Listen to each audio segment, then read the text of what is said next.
Welcome to For You Radio, where the gospel's for the believer and the unbeliever alike. That's you, me, and every person in the whole wide world who has ever existed.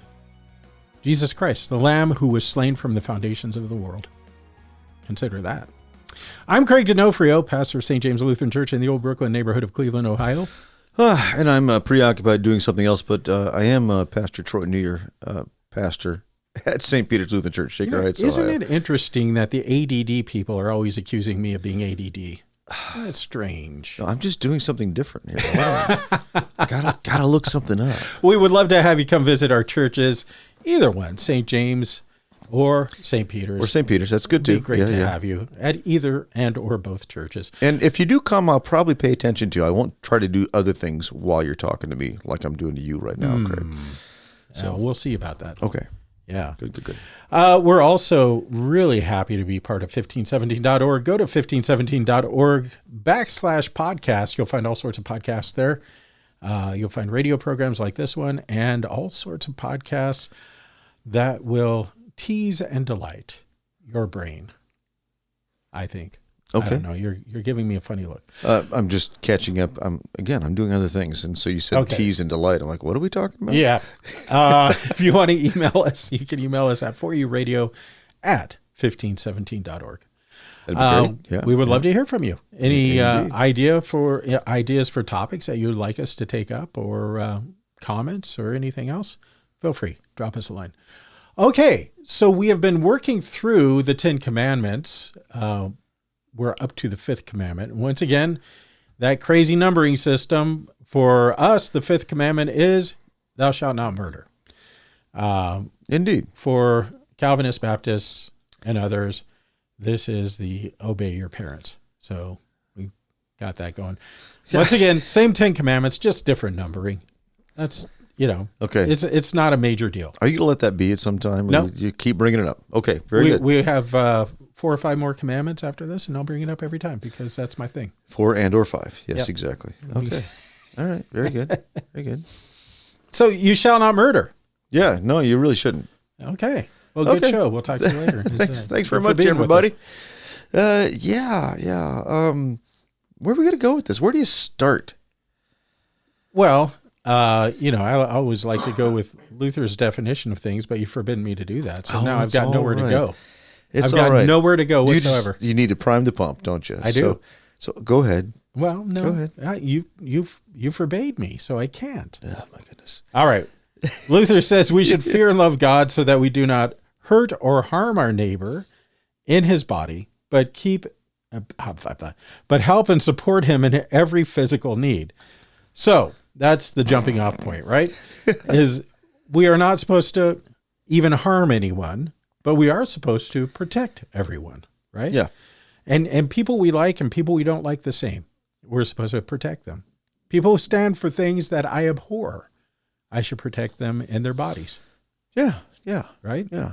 That doesn't mean that I can't hurt their feelings by saying, I think you're wrong. Well, now, I think one of the brilliant things about Luther, and as he looks at these commandments, he keeps a very tight and narrow understanding of each one.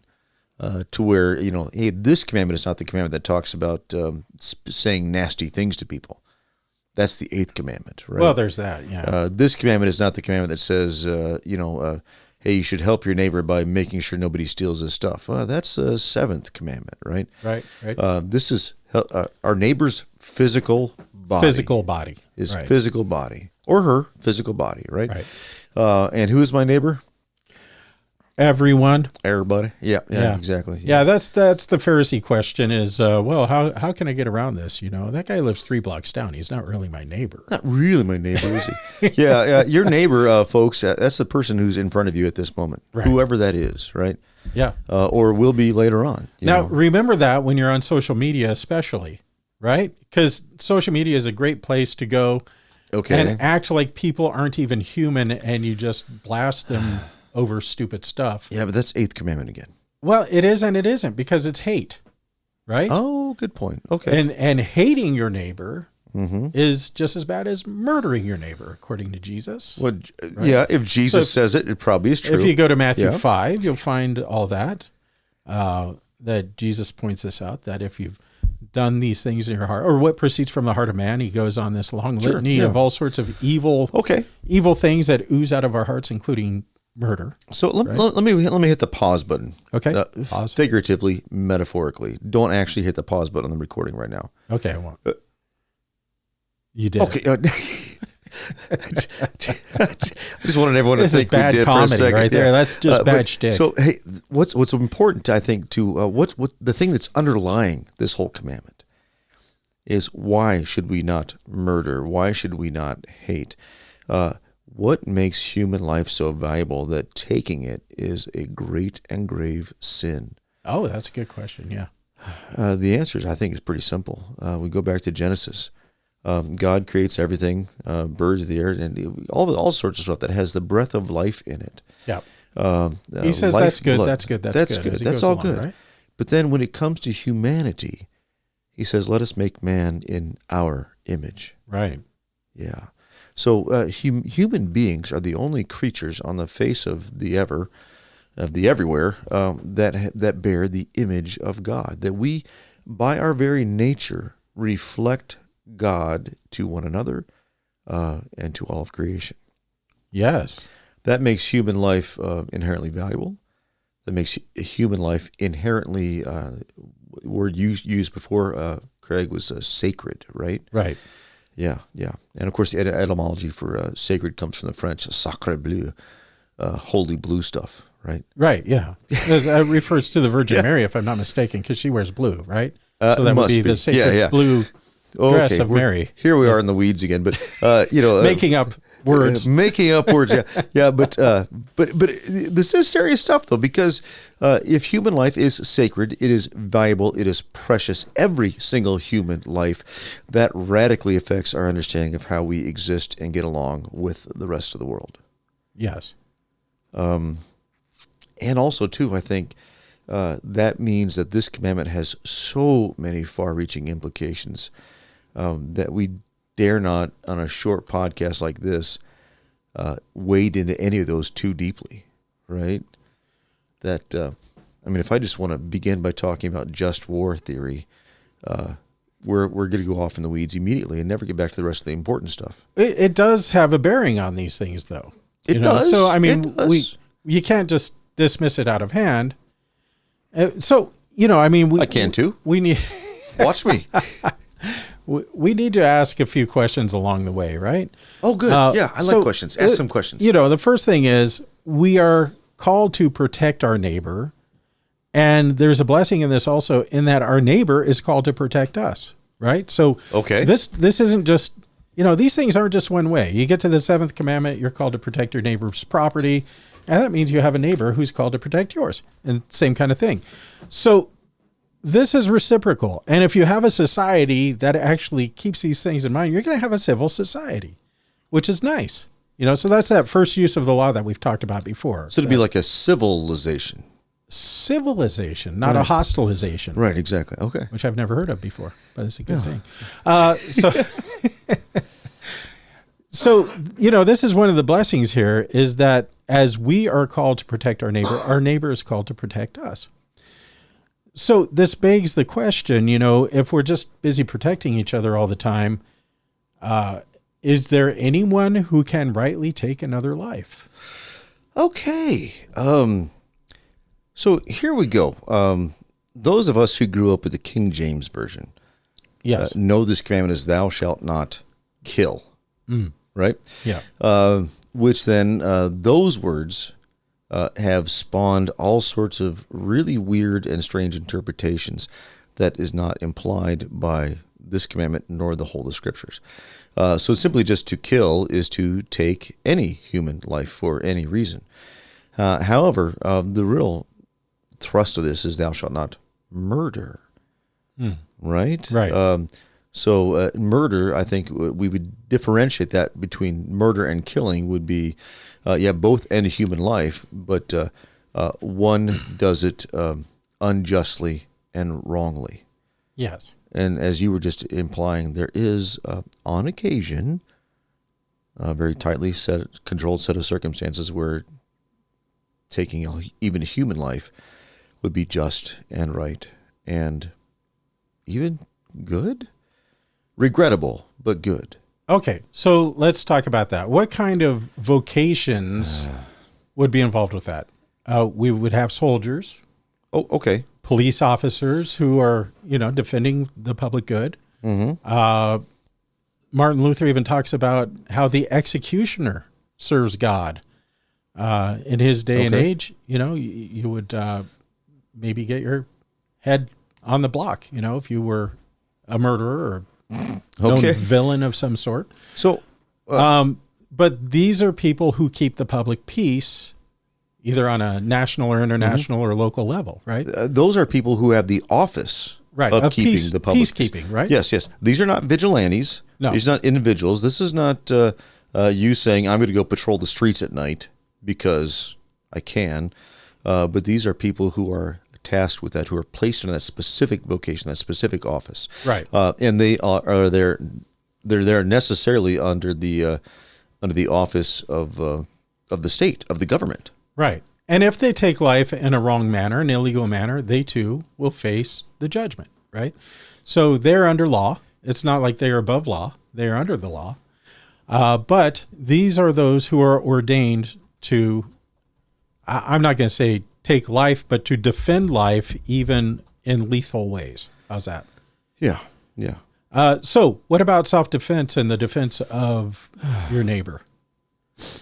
Well, okay. So, one, oh boy. Let's go to defense of my family, right? Okay. There again, I have a specific office, right, of a husband and father. That's the office of a protector also. And it's the office of a protector, right. Exactly. I'm tasked, commanded even, to protect them and provide for them. And so, in that case, I would feel that would be okay. And if I'm protecting my neighbor, also in the same way. Now, again, that's we can't draw that too broadly, but it's good and right to do that. How? Okay. I'm thinking it was back in the 1990s. Some states passed the Good Samaritan laws where you were required to help people if you could. Oh, sure. And if you remember the ending of the series Seinfeld, they all went to jail because they were a bunch of rotten people. And I think they were convicted on those Good Samaritan laws. They refused to help people who were in need. Nowadays, I don't think that those laws, if they exist, they're not very well observed, at least if you watch the news. But still, this is part of the thing, is if you are able to protect your neighbor or help your neighbor in his body, you should. Yeah. And that's what this commandment is about. So there we go. Yeah. If you are a parent, you should certainly protect your children. Some people will say you don't have the right to protect yourself. And I disagree, because if you're a provider for your family, in self-protection, you are, this is your family's livelihood also. So, and there's a lot to go around with. I'm basically one of those people, honestly. Yeah. Because when Jesus speaks to us individually, he says, turn the other cheek. True. Right. But what you just said is very true. That obviously if someone is threatening to harm me in my body, that will directly and adversely affect my family. Right. I think, anyway, I'm pretty sure they'd miss me. You guys would, right, kids? Well, it's not just the I wish Dad was here, but right, yeah. You provide the daily bread for the folks. Exactly. So but I would like to steer this conversation away a little bit from this sort of topic of using deadly force. Okay. Because this commandment is far deeper than that, right? It's about protecting and valuing human life. Right. Yeah.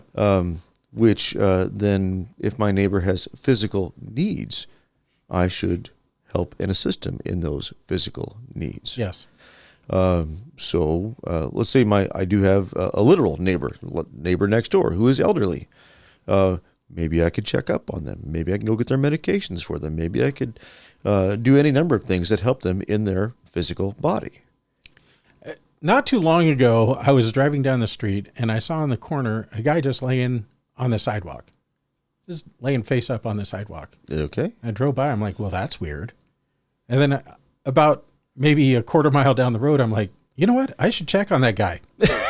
And I turned around, and he was just resting. It was weird. Okay. But, Yeah. it was real easy to just drive by and go, well, that's weird.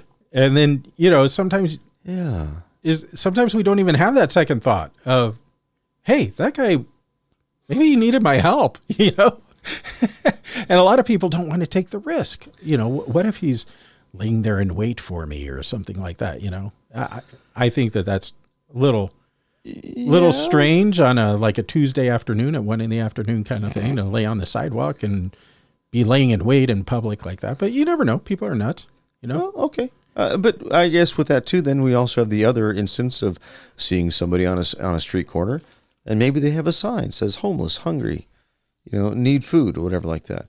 Does this commandment speak to that? Yes, it does. Yes. Yeah. Okay. And I hear already I hear in your voice those very valid concerns that we should talk about. Is at what point is my quote unquote help actually harming? Yeah.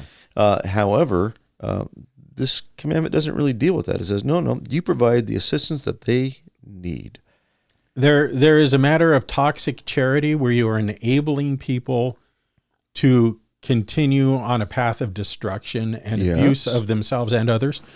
At our church, we have a policy of not giving out any cash.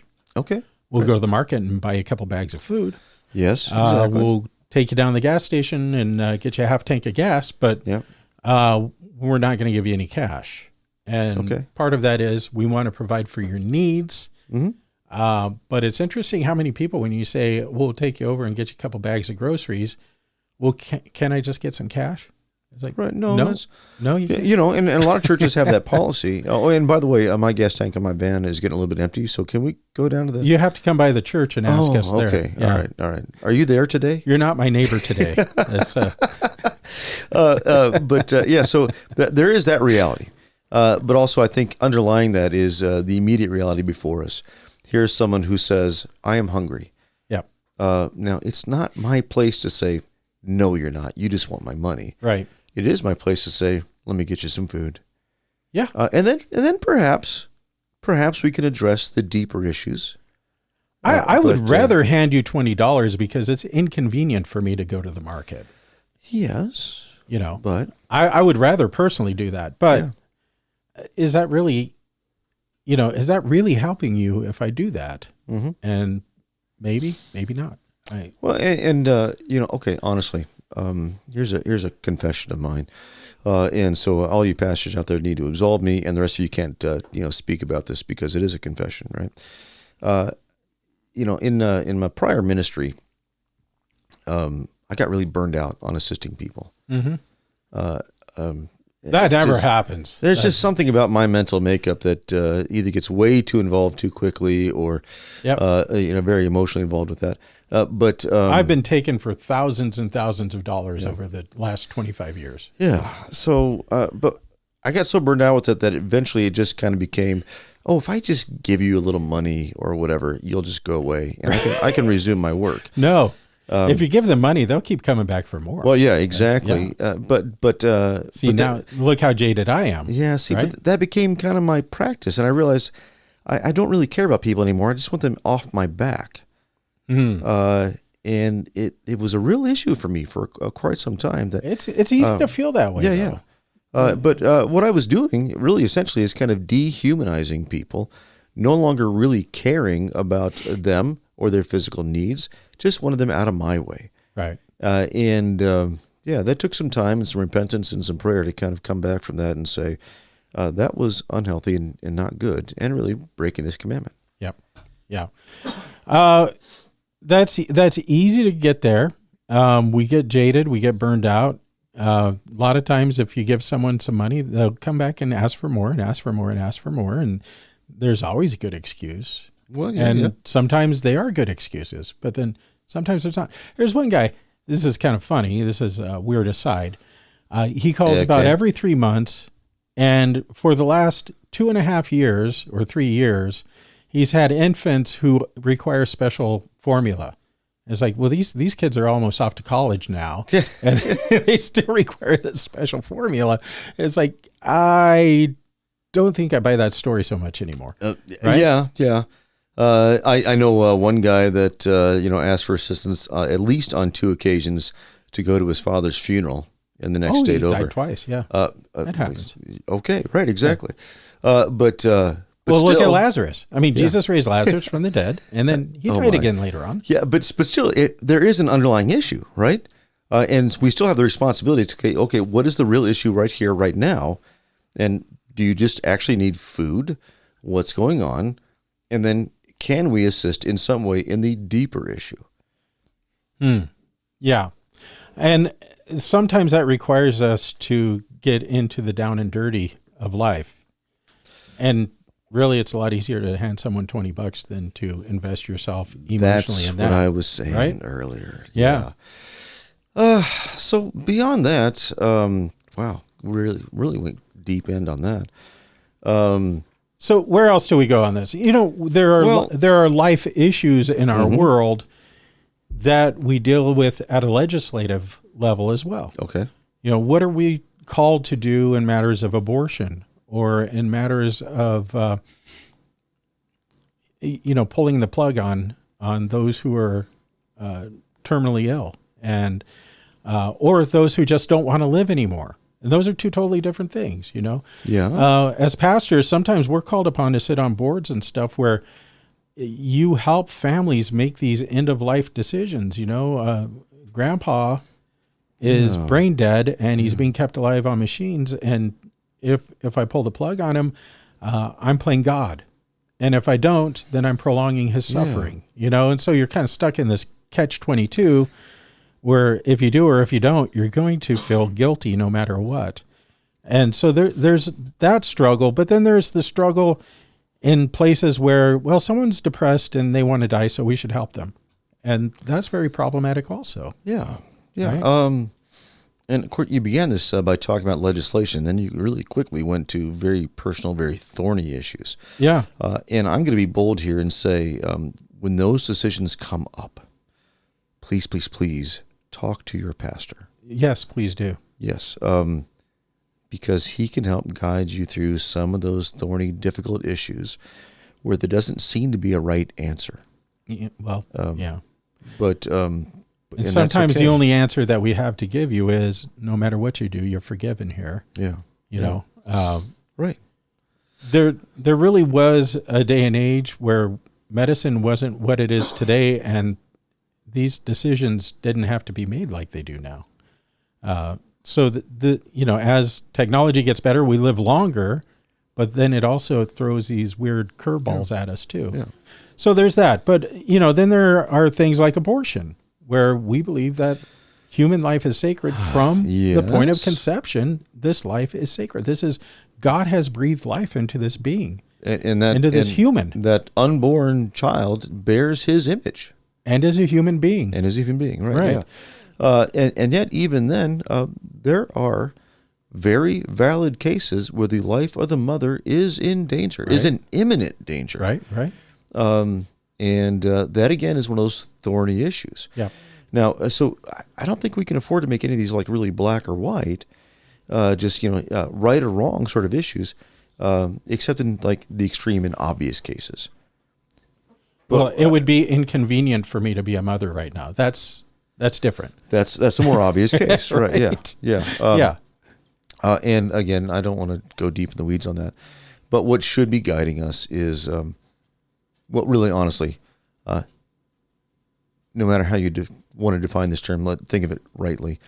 Every Christian, by nature of our faith and our understanding of what human beings are, we all should be very much pro-life. Yes. And not just anti-abortion, not just anti-euthanasia, but actually generally pro-life, that I want to assist you in your physical well-being for as long as you are here on earth. Right. And I think that this is also where the church comes in a big way, where we need to foster a culture of life. It's one thing to say, I'm opposed to abortion, I am pro-life, It's another thing to actually get down into the mud with those who are struggling and to help them see that this is a very sacred thing, but also help them financially, help them physically, help them get to the doctor, help them emotionally through all of this. Even if you can, give them a place to live if they need one, So this is where the culture of life really comes in. And once again, getting into inconvenient places in our own lives for the sake of the life of our neighbor.